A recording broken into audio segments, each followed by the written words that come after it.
Put my emblem up, and we're going to get to it. We're going to talk about Nat Turner and his life and his accomplishments, right? So most of these stories that we have of Nat Turner, most of the history of Nat Turner is covered in its immediate stages in the newspapers, right? So we have the newspapers are the first-hand accounts of Nat Turner's lives. So it's correspondence generally covering these stories. All right, so I'm going to go through these stories. So this right here is the Nat Turner Project. And what they've done is they collected all the archive research, right? I'm going to read a little bit. So most Americans first learned the details of the Southampton revolt through newspapers. The first report appeared in papers published in Richmond, Norfolk, Petersburg, Virginia. Newspapers beyond southeastern Virginia generally reprinted the articles in these papers, which in turn had been based on the letters from the correspondents at the scene of the events. Thomas R. Gray, who later published the pamphlet Confessions of Nat Turner, was the correspondent, as was the Theodore Trezvant, the Jerusalem postmaster, and his brother of the Southampton magistrate. I'm sorry, guys. Colonel James Trezvant. Colonel Trezvant himself likely also gave information to at least one local newspaper. William C. Parker, another magistrate, seems to have corresponded with another newspaper, right? So we have these people covering these stories in these newspapers. So we need to be very honest about these newspapers. I will share the page. I will share this transcript. I will share these live documents. We will cover the story. We will cover the story with integrity. We're going to cover this man's life. There's people who are foolishly challenging the historicity of this man's life. I dare anybody to step onto this platform and to challenge that, because I'm going to present evidence, right? I'm going to present live sources, right? We're going to celebrate this man's life with the evidence. So if you have an evidentiary counter argument, please present that argument on this platform, right?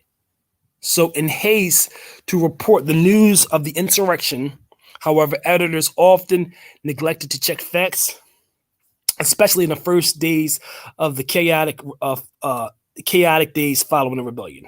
The lack of thoroughness led to initially publication of wildly inaccurate rumors and misinformation. Newspapers also freely exhibited editorial bias, usually omitting even the pretense of objectivity. All newspaper reports, like most of the documents surrounding the revolt, were written by white people and usually by Southern white men. Their opinions of the slave rebellion shine through the article they presented about the revolt's progression. So it is clearly stating, and if anybody has read 19th century newspapers, you can see they're almost written like a blog. They're very opinionated. It's not subtle in the opinion. A lot of these newspapers were used as catalysts to push certain agendas, specifically things like Black Wall Street. A lot of these rebellions that we have in the South were propagated by the newspapers. They actually baited the people into these arguments by propagating false narratives and then getting the white mob to do harm to the Black community. So the newspapers were not a neutral force at the time. I'm going to share my page. We're going to go through these sources. This right here is a little bit about, this is 1831. This is one of the oldest and the most original accounts of the Nat Turner Southampton revolt. And I'm going to share that right now. Hopefully it stays on the screen. Let me see. This is from the Richmond Constitutional Whig. All right, so I'm going to share that. Okay, let's see if the screen is still up. There we go. Okay, let's start reading. So this is the Richmond, Virginia Constitutional Whig, August 23rd, 1831. Disagreeable rumors have reached the city of an insurrection of slaves in Southampton, with the loss of life in order to correct exaggerations at the same time to induce a salutary caution. We state the following particulars. An express from the Honorable James Trezevant states that the insurrection had broken out, that several families had been murdered, and that the Negroes were embodied, requiring a considerable military force to reduce them. The names and precise numbers of the family is not mentioned. A letter from the postmaster corroborates the intelligence. Prompt and efficient measures are being taken by the governor to call upon the sufficient force to put down the insurrection and place Lower Virginia on its guard. Serious dangers, of course, there is none. The deluded wretches have rushed assured destruction. The Fayette artillery and the last dragoons leave there here this evening for Southampton. The artillery in a steamboat and the troop by land. We understand the insurrection in Southampton is little more than an eruption of 150 to 200 runaway slaves from the dismal swamp, incited by a spirit of plunder and rapine. It is quickly suppressed. And this is Henry Irvine Tagle from the Southampton Revolt in 1831, and it's a compilation of source material from the University of Massachusetts. So this is a source. This is one of the first articles that we're going to see about this actual insurrection, as it was called at that time. And right here, we can clearly see he doesn't have all the details. First-hand account. The story is still developing. And this is right here. This is August 23rd, 1831. So this is days after the insurrection, the immediate aftermath. So these are the facts on the ground at the time. They don't have many facts, but they're clearly confirming the occurrence, right? So 3 days later, from the Richmond Inquirer, we have another article. Extract a letter of the dragoons dated Petersburg, Tuesday night, 11 o'clock. And this is from the Richmond Inquirer. I have been diligent in my inquiries to obtain information that can be relied on. The results of 250 Negroes from a camp meeting about the dismal swamp set out on a marauding excursion and have for the sake of plunder, murdered about 60 persons, some of the families much known. We shall start in the morning at daybreak from Southampton, and I will, I suppose, to back in 2 or 3 days. This is an extract from Lawrenceville, August 23rd. So this is the excerpt they're referencing from this right here, this particular document. We are all here under arms, having been informed of an insurrection broken out in the Southampton by Negroes who are said to head it by some whites. They were yesterday and last night just below Hicks Ford, as we were informed. The vidites, that's not a word that we use anymore, are places between the place and Hicks Ford. And this is a letter from Colonel Jas H. Golson of Brunswick County, addressed to the governor. Okay. August 23rd, which states that it was reported these families had been destroyed in the number of blacks from 300 to 400 and were within the 4 to 5 miles of Belfield, and that the families, through the alarm, flocked into Lawrenceville for safety. Colonel Golson writes to the governor for arms, which had been promptly sent on. We suspect the report about the agency of a few whites is a mistake. Belfield, Hicks Ford are about a mile apart in Greensville, contiguous to the lower lands, to the lower southwest of Southampton. So white people did not participate in this. There were some rumors that white people led it. I guess some people didn't believe the Negroes could lead this insurrection on their own. So that was one of the rumors that was pushed at the time. Obviously, it was later debunked and proved to be not accurate. But These are the developing stories. We're going to see later is we're going to start to see they're going to as the story develops, they're going to figure out the people who were responsible for leading the insurrection, right? So we're going to get some specific names, right? But right now we can clearly confirm this is the occurrence. This is what happened, right? So we know on 1831, August 21st, this is what happened, right? We know the details, right? On August 23rd, we have a news report. August 26th, we have a news report, right? So later, we have later accounts, but they are all rumors, still deficient in its authenticity. It is said that the leaders of the blacks had been shot at the bridge at Jerusalem, that about 20 Negroes were on their march to the rendezvous and attack by 4 whites, 6 killed, several prisoners taken. One of the last states that most, if not all, blacks were killed. Blacks were runaways and had broken out of the swamps to rob and to do mischief, right? Or just be free. That few, if any, on the plantation had joined them. And in one case, he heard a master of one of the estates turning out with his slaves to meet a party coming to attack him. The assailants had been killed and the third wounded, and the rest ran off.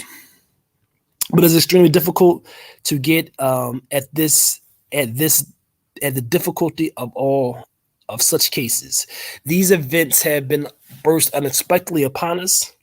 Everything is quiet here, never more so, and it is the same case in every quarter which we have heard. None had dreamed of such an event happening in any part of Virginia. A patrol turns out in our city. Our tranquility is perfectly unruffled. No disturbances or no suspicions, no panic, and not even excitement on account of our brethren of Southampton. A temporary company of forces in organizing for a patrol until our 2 or 3 volunteer companies return. So they're giving these people reassurance that nothing occurred. Obviously, that is not the case. Obviously, we can clearly see that things did occur, right? There were things that unfolded. The story is still developing. This is August 26th. We're going to look at another article, right? Let's go down.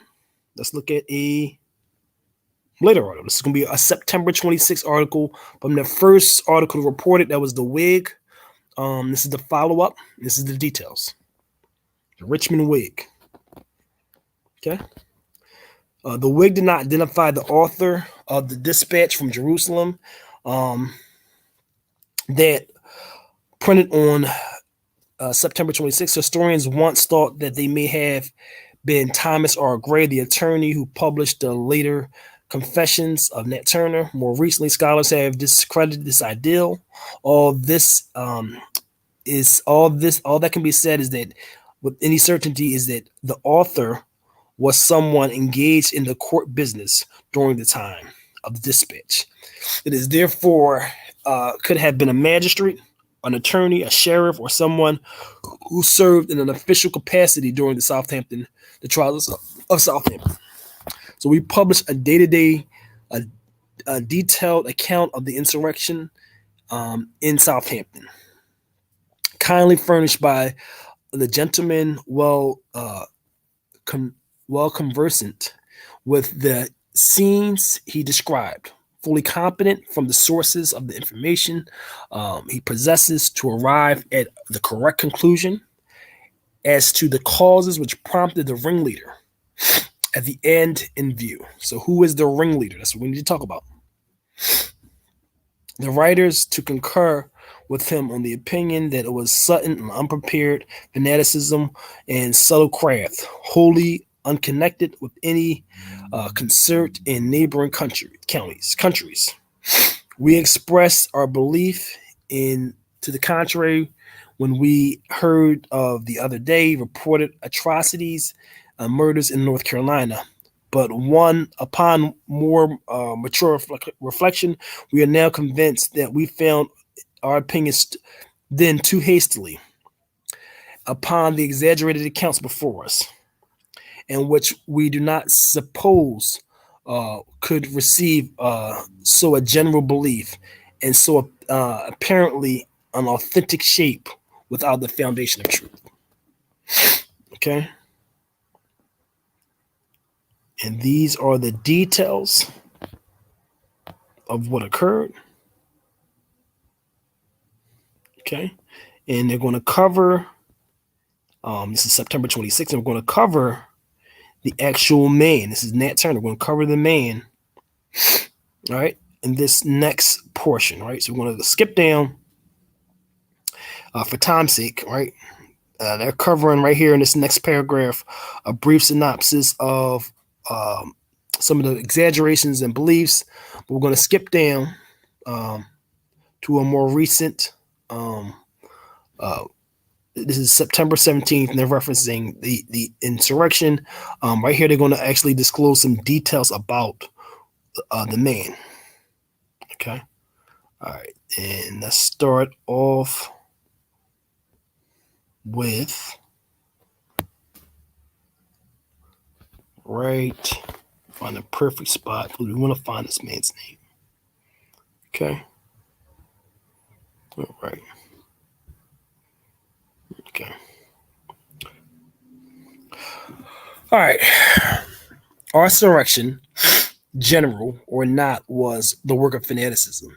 General Nat was no preacher, but in his immediate neighborhood, he was acquired the character of prophet, like a Roman Sibyl. He traced the divination and character of blood on leaves alone in the wood. He would arrange them in some conspicuous place, have a dream telling them to have a dream telling them to him, to whom he would interpret their meaning. Thus, by the means of this nature, he acquired the immense influence over such persons he took into his confidence. He likewise pretended to have conversations with the Holy Spirit. Why they saying he's pretending? And was assured by it that he was invulnerable. His escape, as he labored under the opinion, is much to be regretted. 'Tis true that Nat, for some time, thought to be closely on this subject, for I have in my possession some papers given upon the wife under the leash, that they are hieroglyphical characters conveying no definite meaning. The characters on the oldest paper appear to have been traced with blood.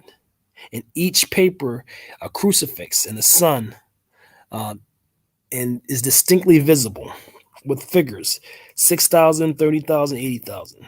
There is likewise a piece of paper of a late date, which all agree is a list of men. All right, so right here we're confirming the existence of this man. There's likewise a piece of paper to late date, which all agree is the list of men. So if there were short of 20 men, I have been credibly informed something like 3 years ago, Nat Turner received a whipping from his master for saying that that the blacks ought to be free, and that they would be free one day or other.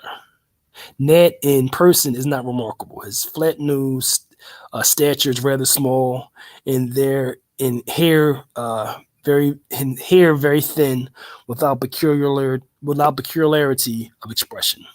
As proof of his shrewdness, he acquired a great influence over his neighborhood acquaintance without being noticed by whites. Pretends to be acquainted with art of making gunpowder, and likewise the making of paper. My own impression is that he left the state. Many believe that he may be lurking in his neighborhood. Right. So they didn't capture him yet. This right here is just clear confirmation of the developing story. Right. They didn't capture him for well over a month. Right. So this right here is just simply confirming the existence of this man in September 17th, 1831. Newspaper, Nat Turner, right? We have this source, right? This is not our only source. These are not our only sources. We have other sources confirming the historicity of this man and his life. So I'm going to send a link in the chat. I don't see anybody really on here, but I will send a link in the chat, and we will.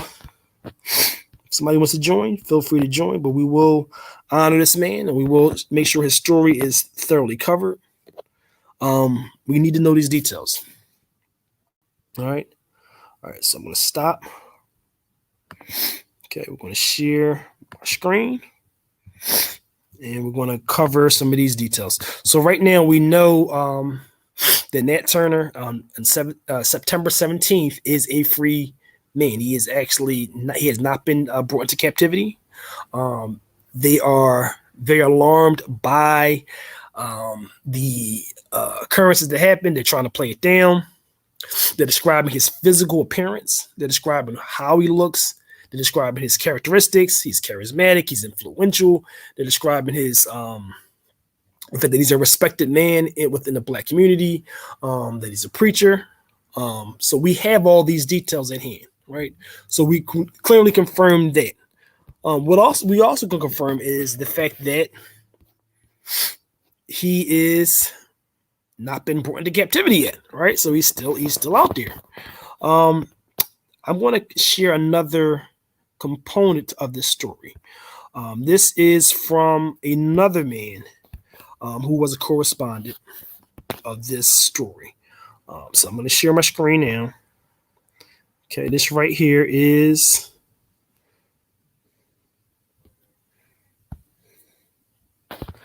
Nat Turner, and this right here is from a correspondent, right? This is a documentation of Nat Turner, the Confessions of Nat Turner. And we also have a document from a man named Nelson Allen, and this is to his brother, Joseph Allen, on September 25th, 1831. Right, so we can go into that article. All right, Nat Turner Rebellion in the early hours of August 22nd, 1831, a slave named Nat Turner led more than 50 followers in a bloody revolt in Southampton, Virginia, killing nearly 60 white people, mostly women and children. The local authorities stopped the uprising by the dawn the next day. They captured or killed most of the insurgents, although Turner himself managed to avoid capture for 60 days.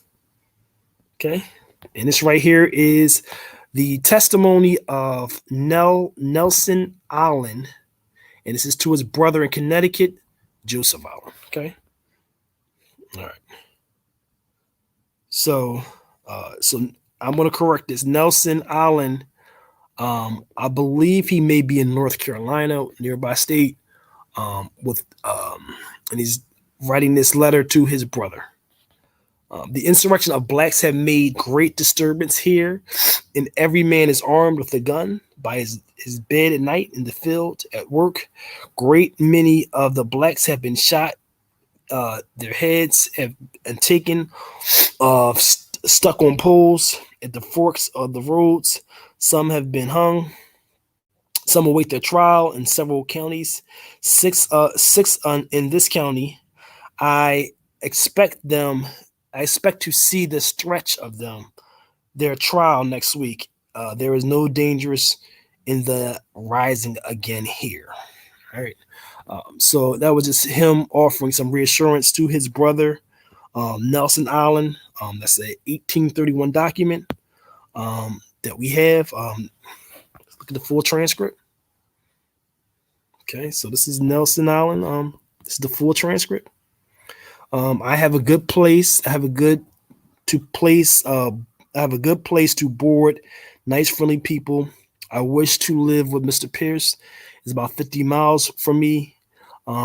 About some business there. You and Phoebe write me a long letter. Don't write it short. I shall tell Amelia to write my love to you, Nelson Allen, to his brother. Right? That's a primary source. We have the source. We know who he is. This is what it is. We have the records of this stuff. So just glance at the primary document right here. This is the primary document. Right? This is the man's name. and we will honor this man's life. We need to go know about these stories. So we will revisit this at a later time, but it's important to understand that we have multiple articles to confirm the existence of this man's life. All right, so everybody look at these articles. I'm going to just quickly show these articles, these transcripts, so that we can see the actual articles and know exactly what occurred.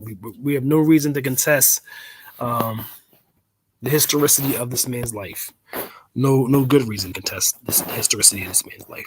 So I'm gonna share the last couple articles in closing, and we will close it there. Right. So we have something from the Petersburg Intelligence. This is another early article. Right. And this right here is once again, it's a developing story. It's covering some of the details. We're not specifically highlighting Nat Turner until September to some more of the details unfold. And they're able to really follow up with those details. All right, so let's do September 3rd. This is a Richmond compiler. Okay. This right here is going to be one of those articles that's going to go a little bit more specifically into the man, Nat Turner. Okay. So this right here is talking about the tragedy in Southampton on Jerusalem, August 31st, 1831, anticipating your desire to be correctly informed of the events which have recently occurred in this county, events which have left a fearful and lasting impression upon the imaginations of people. I commenced a letter to you on Wednesday last, in which I still embody the upper part of the county, which whether I repaired with a small number of mounted men. Okay, and then we go into some of the letters. We go into some of the details. On Sunday evening, 4 or 5 slaves met Mr. Travis, who then resided about 13 miles from this place. It seems that some of the ringleaders had previously prepared in a remote field concealed from the house of provision and the spirits. To this field they repaired and remained until 11 or 12 on Sunday night. They then went to Travis, which was entered through the upper window by one of his so-called slaves, Nat Turner, the leader of the band, who was opening the outer door for the slaves, consisting of 6 or 7 men, rushed and destroyed in the most barbarous manner every human white being in the house, 5 in number, consisting of men, women, and children. That Nat Turner seems to be bold, of the deepest cunning, and who had for years been endeavoring to acquire influence over the minds of the deluded wretches. Right. So we have this right here, this article confirming his existence. We will honor his existence. We will honor this man's life. We will celebrate his story. He is a hero at this time in this country. The black man of African descent was deemed to be a non-human. He was deemed to be someone who was not worthy of citizenship. They clearly state in all the legal documents at the time that black people would not be regarded as citizens. They have no reason to debate or no right to debate in federal court their rights. They would not be honored by any jurists on a federal level.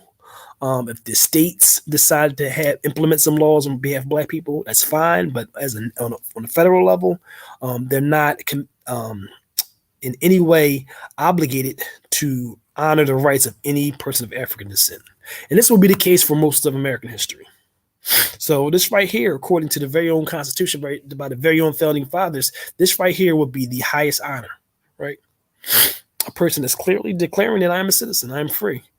And we will honor his life. We will honor his existence. We will honor the history. And it's absolute foolery for us to contest the existence of this man. Let me put my camera on before I go. We will honor the life of Nat Turner. We will honor the life of this man. We will honor his story. We will honor the commitment that he had to his community, and we will celebrate this. So on that note, I will cut my camera off. I've seen somebody that want to say. And on that note, everybody, peace and blessings. We will celebrate the calendar. It's October 2nd. We will celebrate this calendar. We will celebrate our ancestors. I will present more occurrences from Black October, and we will celebrate our ancestors. All praises are to Nat Turner.